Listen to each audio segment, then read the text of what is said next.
Salut à tous. Il est coutume de penser que pour avoir un entraînement efficace, il faut après avoir mal, avoir des courbatures. Alors est-ce que c'est vrai?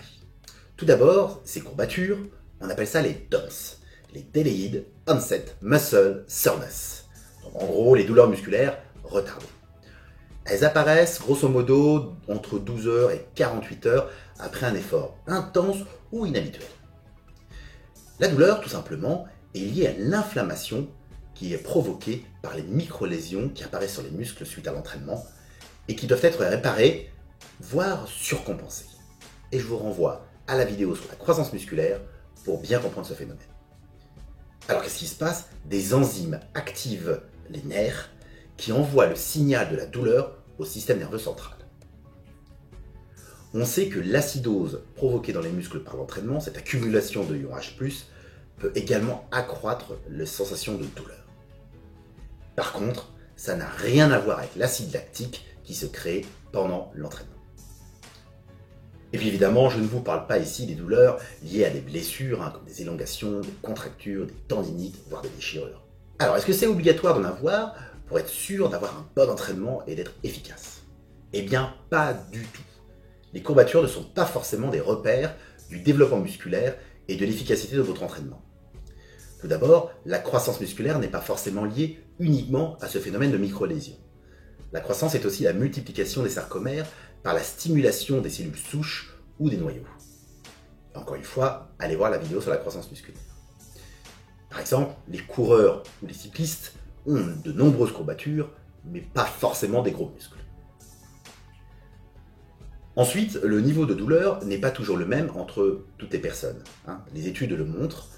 Certains perdent beaucoup de force successivement à l'entraînement, d'autres ont besoin de plus de temps de récupération, et puis certains ressentent plus ou moins la douleur.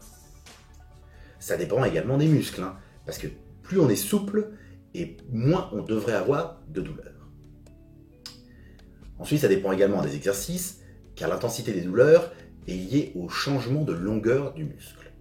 Et donc si ceux-ci sont intenses et nombreux, comme par exemple dans le squat, dans le soulevé de terre, dans les mouvements d'écarté, etc., là, les douleurs devraient être plus importantes et plus fréquentes.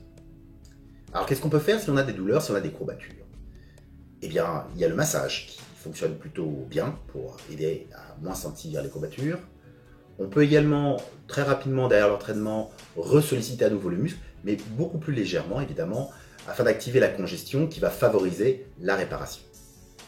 On peut mettre successivement du froid et du chaud, ça va créer un phénomène de congestion en dilatant et en contractant les vaisseaux.